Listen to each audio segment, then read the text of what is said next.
Hi, this is Remembering the Past, the show where we talk about people who've died recently who've had a profound effect on our history, our society, or our culture. Going to do a lot of artiste types tonight, and we're going to start out with George Clayton Johnson, who died recently at the age of 86. Sort of a weird dude, long hair, cowboy hat, supposedly smoked a lot of dope, but he was a great screenwriter. In the movies, he wrote the screenplay for the first Ocean's 11 with Frank Sinatra and also for Logan's Run. And on television, he did a bunch of episodes of Twilight Zone, including Penny for Your Thoughts with Dick York, Kick the Can, I never liked that episode, which was remade in the second Twilight Zone, A Game of Pool with Jack Klugman and Jonathan Winters, which even he admitted was a ripoff of The Hustler, and most notably, the great Nothing in the Dark episode with Gladys George and Robert Redford. That was a good one. Here he talks about his influences, Ray Bradbury and Charles Beaumont, the great writer who introduced him to Rod Serling. Ray Bradbury inspired me by reading my stories and writing me notes about them and encouraging me to continue to do more. And every time he met me to ask me if I had a new story and to be concerned with my career and whether I was succeeding. And when I succeeded at anything, I got away with it. And when I wanted to write a script for Icarus Won't Go For Your Right, because I saw a way to take his short story of 5 pages and turn it into a 17-page script, could be filmed, could be done with artwork. He gave me permission to do that. And so all through the years, like Ray Bradbury was my mentor. Charles Beaumont was my leader. I went with him. We did things together. I was his right-hand man. We had tremendous amounts of different kinds of adventures in which I learned a lot by keeping my mouth shut and watching how Charles does, and then learning to copycat his mannerisms in my own style. George Clayton Johnson also wrote the first episode of Star Trek in 1966, The Man Trap, and here he talks about how Star Trek evolved as an outer space version of Wagon Train. There had been a very, very successful series called Wagon Train. Had Ward Bond in it, and later William McIntyre, whatever his name is, playing the leader of this wagon train. In the wagon train, it would always be each week the wagon train, but every week it would be different people and different problems faced by the wagon master trying to get his load of people through on the wagon train. So Gene Roddenberry was telling those executives, myself and others, that what we're really doing here is wagon train to the stars. And try to think of if you were doing a wagon train and trying to put it aboard the spaceship, but it would still be the captain, would be the McIntyre character, and all these things. But that's what we're trying to do here. And he wanted the networks to believe this because it had been an enormous success. And so if you could do a wagon train again and have a new way, it would be novel and exciting. They would be excited. They'd want to do that, see, because they were a copycat crowd. Although William Shatner is an exceedingly brash guy, he's absolutely perfect for Captain Kirk, striking these poses and seeing himself as a heroic figure and moving through life as a big soap opera. Absolutely perfect for Star Trek. Couldn't be better. If you had got a more serious, down-to-earth, embittered, cautious person to play that role, meant physically, get Lee Marvin to do it. It wouldn't work. He'd be still the boss, but it would not have that bravura, other planets, startling stories, your consciousness expanded, the world of the future, clean, with no black people in it. In Logan's Run, I noticed there are no black people in Logan's Run. The race problem will have been solved by the time that story began. George loved to talk, and occasionally he'd go off on tangents there. And by the way, it was John McIntyre in Wagon Train. We're going to move on now to Haskell Wexler, who died recently at the age of 93, one of the great film cinematographers of our era, one of only 6 cinematographers to be on the Walk of Fame in Hollywood. Haskell was a nice Jewish boy from Chicago, Francis Parker High School, and he got his big break on Who's Afraid of Virginia Woolf in 1966, which he won the Academy Award for. Won a second Academy Award for the 1976 Bound for Glory. That's the story of Woody Guthrie. He was a lefty, so he did those lefty movies. And he was nominated another 11 times. He did everything from The Conversation to In the Heat of the Night to One Flew Over the Cuckoo's Nest. And in a sense, we have him to thank for George Lucas. He was the one who talked George Lucas into going to film school. Here, Haskell Wexler talks about the evolution of cinematography. It's very different than it's been years ago. Nobody knew the image until we went to see dailies. In a sense, like magicians on the set. There was no video that you could look at through the lens. A bunch of people can't sit around a big monitor and say, I think her dress is too red. But being the magician, and then also being helped in the magician with timers in the lab, and now we have video technicians who do things. It's changing, and if we want to be filmmakers, we have to understand it. We have to find the people to work with all those factors. It's different now is that a good timer, just changing the contrast, when we shot black and white, we had Sinex strips, showed different densities of the thing. On Virginia Woolf, for example, the first stuff I shot or shoot was at night in the back east, and I shot it the way I used to shoot in my no-budget films when I was living in Chicago. Warner Brothers wanted to can me. They said it was all too dark. And I had the Sinex strips, and apparently they saw they had printed on a lower number. It was only the control of a timer, whereas nowadays, they're different people, you know. Naturally, people like to do what they know.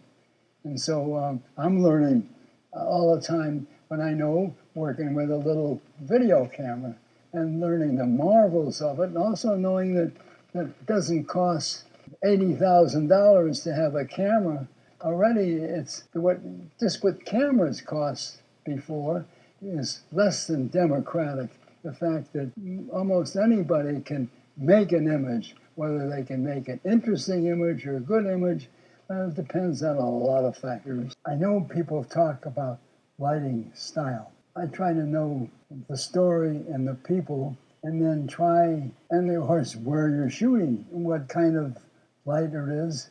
All that has to be there.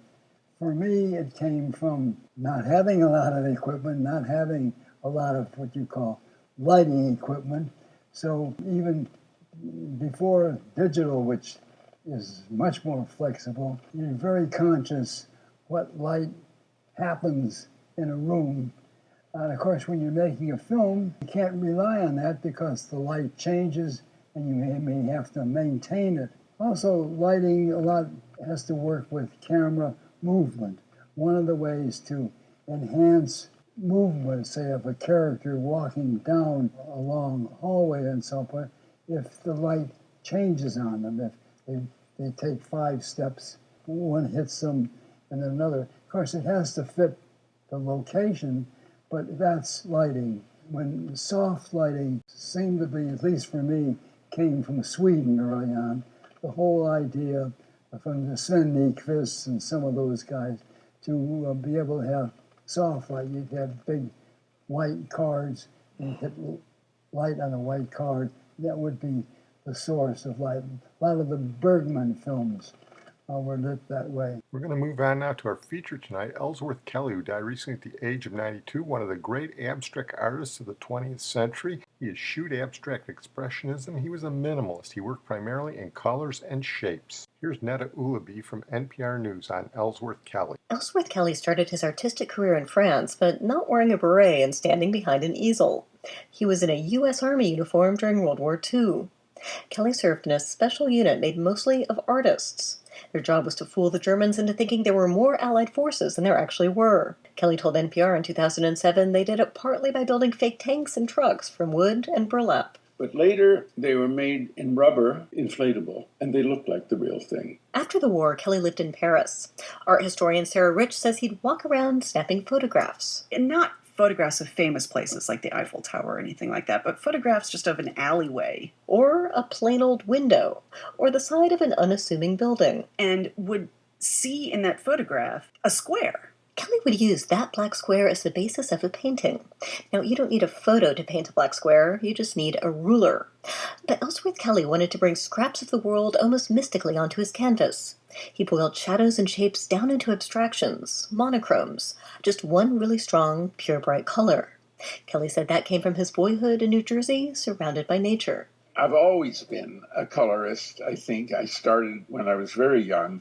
Being a bird watcher, fascinated by the bird colors. The way Kelly used colors made them feel almost alive. Just a face, a giant red rectangle by Ellsworth Kelly is to come to red in a fresh and profound way. I feel that I like color in its strongest sense. Red, yellow, blue, black, and white was what I started with. When Kelly moved to New York in the 1950s, abstract expressionism was all the rage. He did not fit in, says Sarah Rich, with all the cooler-than-cool artists flinging paint at canvases, or dripping it, or standing in it. He was really not interested in their corny expressionism and epic self-importance. All of that stuff just seemed burdensome and dull. Forging a new aesthetic language in that environment was not easy, Kelly said. It was a very hard job, doing it all myself, getting to where I am.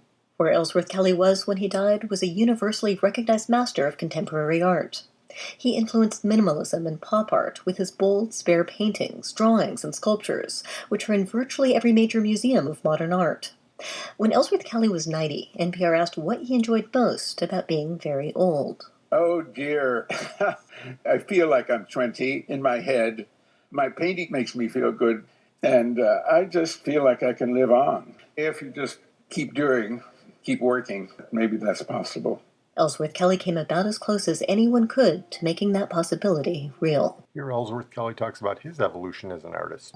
I've always lived in the present tense, and I think I'd like my paintings to be in the present tense. When I was young, I was with a bunch of kids running around at Halloween night, throwing tomatoes and all that kind of stuff. And in the darkness, I was looking at a window, and I saw a red shape, a blue shape, and a black shape. And I left the gang because I was interested. I said, I've got to find out what that is. And I looked in the window, and I couldn't find what I was looking at. It was just an ordinary room. And then so I had to back up slowly. And then it was furniture, a curtain, blue, red. It's very close to seeing my first abstraction. When I got to Paris, I did some Picasso-type paintings and figures at the first 6 months. But then I stopped. I said, I didn't come to Paris to be like the paintings that have been done. Saw a show in which the paintings were quite small. And I saw the windows, which were about 15 feet. And I kept saying, I like these windows better than these paintings here. And I said, I have to have one. So I painted the window. I made it so big. I didn't want to tell anyone what it was. I felt that it wasn't really kosher to do something like that. But I began seeing things in Paris that I lifted, made drawings of things, ideas of structure, shadows. I felt like I was picking up something that was mysterious. I'm attracted to color and shape. I feel that people want a content. They've always had a content. Right away, there's a story. And abstraction has always been, it's abstract. I think my pictures need time. Time is very important with art. Well, I'm going to close on that note. I want to thank my producer and IT genius, Sid Tepps. We're going to close tonight with Snuff Garrett, who died recently at the age of 77. Another artiste type. Snuff Garrett was a good old Texas boy from Dallas. He was a disc jockey there, but then he migrated to LA and became a record producer. He produced all sorts of artists, but his first #1 was with Bobby V. Bobby V was a teenager in Fargo, North Dakota, and he was the one who took over for Buddy Holly after the plane crash on the day the music died, finishing up on the dance tour. A couple years later, Snuff Garrett produced this #1 for him. It was also one of the first #1s for Carole King and Jerry Goffin, who wrote it. Take good care of my baby. Please don't ever make her blue. Just tell her that you love her. Make sure you're thinking of her in everything you say and do. Who am I kidding? The reason I picked Snuff Garrett to close tonight was because he produced one of my all-time favorite songs. I use the intro as one of my ringtones. The Hepcat Al Cooper wrote a song for the Drifters that was supposed to be a rhythm and blues song, but they didn't like it. Snuff Garrett offered it to Bobby V, but he didn't like it either, so Snuff Garrett decided to give it to a new group he found at Disneyland, the son of Jerry Lewis and his group called the Playboys. Even though Al Cooper didn't like it, Snuff and Leon Russell turned it into a rock and roll classic. Sorry, Al, you were wrong. Snuff Garrett, Gary Lewis, the Playboys, and the Wrecking Crew did a great job with this baby. This diamond ring. Turn this one up. Who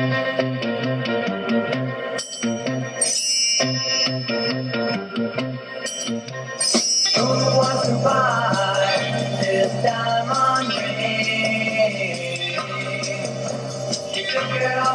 here now. It doesn't mean a thing.